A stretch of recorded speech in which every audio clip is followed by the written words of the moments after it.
Hello everyone. आपका एक बार फिर से वेलकम करते हैं आज के हमारे इस फ्रेश वीडियो पे। तो आज इस वीडियो के अंदर मैं आपके साथ डिस्कस करूंगा ICICI Prudential India opportunity fund डाइट ग्रोथ के बारे में।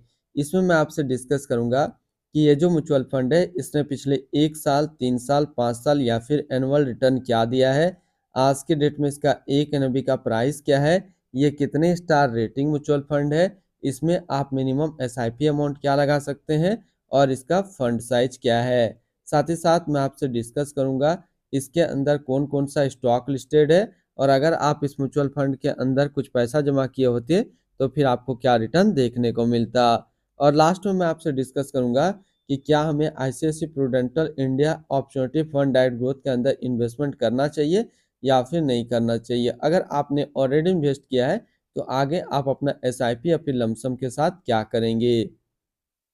बात करते हैं ICICI Prudential India opportunity fund डाइट ग्रोथ। ये एक इक्विटी म्यूचुअल फंड है जो कि सिलेक्ट्रिकल या फिर थीमेटिक कैटेगरी के अंदर आता है और ये काफ़ी हाई रिस्क म्यूचुअल फंड है। इसने जो पिछले 1 साल में रिटर्न दिया है वो 47.81% का रिटर्न दिया है। 3 साल के रिटर्न की अगर बात करते हैं तो 3 साल में 31.17% का रिटर्न है। 5 साल के रिटर्न की अगर बात करते हैं तो 5 साल में 27.89% का रिटर्न है। और अगर एनुअल रिटर्न की बात करें तो एनुअल रिटर्न है 26.22% का।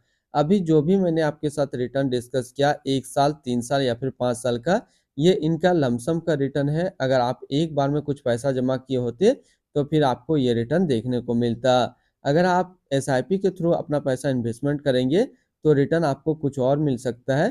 तो क्या मिलेगा मैं इसी वीडियो के अंदर आपके साथ डिस्कस करूंगा।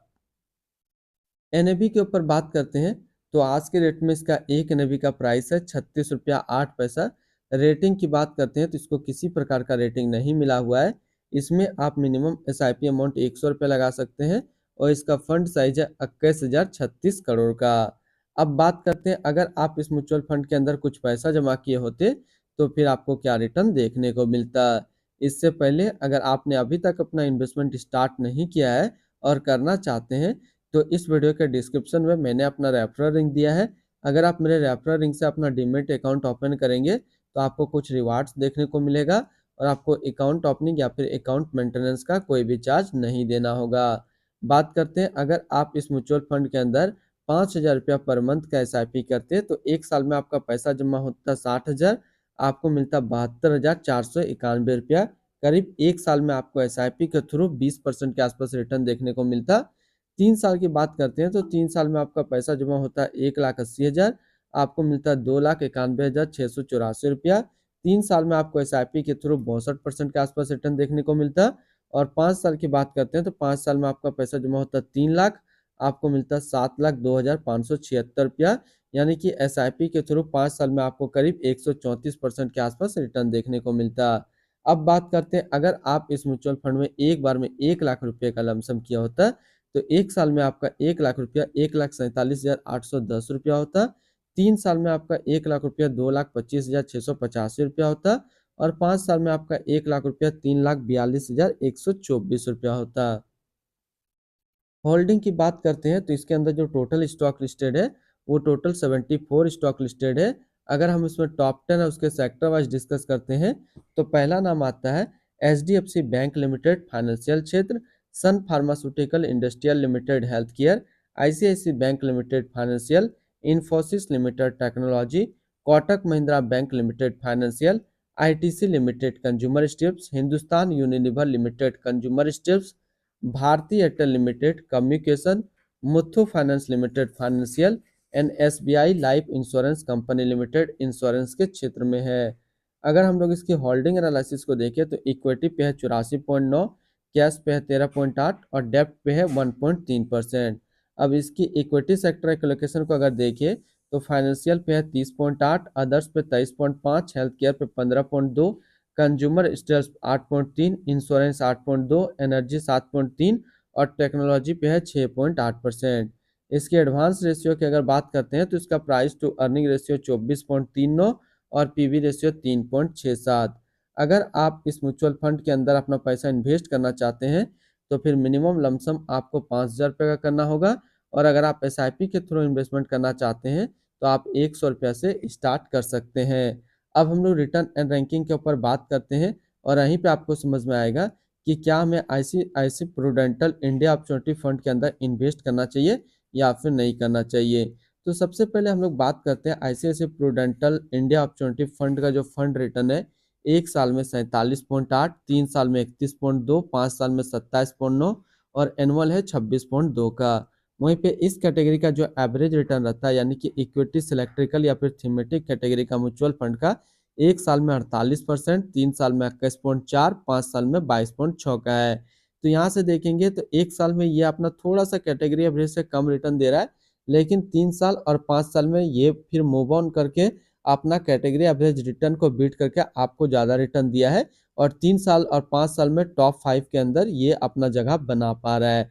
तो अगर आप एक इक्विटी सिलेक्ट्रिकल या फिर थीमेटिक कैटेगरी का म्यूचुअल फंड ढूंढ रहे हैं तो ये आपका लिए अच्छा विकल्प है, आप इसके अंदर अपना इन्वेस्टमेंट कर सकते हैं। अगर आपने ऑलरेडी इन्वेस्ट किया है तो फिर आप अपना SIP या फिर लमसम को कंटिन्यू रखेंगे।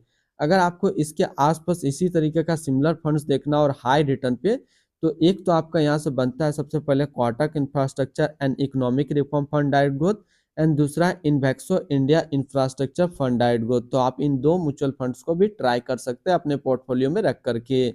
इनकी एक्सपेंस रेशियो की अगर बात करते हैं तो इनका एक्सपेंस रेशियो है 0.57% का। एग्जिट लोड की बात करते हैं, अगर आप इन्वेस्ट किया हुआ पैसा 1 साल के अंदर निकालेंगे तो फिर आपको 1% का एग्जिट लोड देना होगा। और स्टम्प ड्यूटी की अगर बात करते हैं तो स्टम्प ड्यूटी है 0.005%। इसकी टैक्स इम्प्लानेशन की बात करते हैं, अगर आप इन्वेस्ट किया हुआ पैसा 1 साल के अंदर निकालेंगे तो जो भी आपका रिटर्न होगा उस पर 15% का टैक्स लगेगा। अगर आप 1 साल के बाद इससे अपना पैसा निकालते हो और 1 साल में अगर 1 लाख प्लस का रिटर्न बनता है तब फिर आपको 10% का यहाँ पे टैक्स देना होगा। अब हम लोग बात कर लेते हैं इसके fund house and investment objects को। तो ICICI Prudential mutual fund total assist में इंडिया पे नंबर 3 पे रैंक करता है। इसका टोटल असिस्ट अंडर मैनेजमेंट है 7,81,394 करोड़ का। बात करते हैं ICICI Prudential India opportunity fund direct growth. ये एक इक्विटी म्यूचुअल फंड है जो कि लॉन्च किया गया है ICICI प्रूडेंटल म्यूचुअल फंड की तरफ से। रोशन चुटकी अभी इस फंड का करंट फंड मैनेजर है। इस फंड का करंटली असिस्ट अंडर मैनेजमेंट है 7,81,394 करोड़ का और लेटेस्ट ने भी है 36 रुपया 8 पैसा। बात करते हैं ICICI Prudential India opportunity fund direct growth. ये एक काफ़ी हाई रिस्क म्यूचुअल फंड है। इसमें मिनिमम SIP अमाउंट 100 रुपये का सेट किया गया है और मिनिमम लमसम 5,000 रुपये का सेट किया गया है। अगर आप इन्वेस्ट किया हुआ पैसा 1 साल के अंदर निकालेंगे तो फिर आपको 1% का एग्जिट लोड देना होगा। और इसकी फंड बेंचमार्क की अगर बात करते हैं तो इसका फंड बेंचमार्क है निफ्टी 500 टोटल रिटर्न इंडेक्स। तो आज इस वीडियो के अंदर मैंने आपके साथ डिस्कस किया ICICI Prudential India opportunity fund direct growth के बारे में। तो अगर आप इसके अंदर इन्वेस्टमेंट किए हुए हैं तो फिर आप इसके साथ बने रहेंगे और अगर फ्रेश बाय करना चाहते हैं तो बिल्कुल इसको बाय कर सकते हैं। और इस कैटेगरी पे दो और म्यूचुअल फंड काफ़ी अच्छा है जो कि मैंने आपके साथ डिस्कस किया अभी, इन्वेक्सो इंडिया इंफ्रास्ट्रक्चर फंड और दूसरा है Kotak infrastructure and economic reform fund. तो आप इन दो म्यूचुअल फंड्स को भी अपने पोर्टफोलियो पे रख सकते हैं, काफ़ी अच्छा रिटर्न दिया है।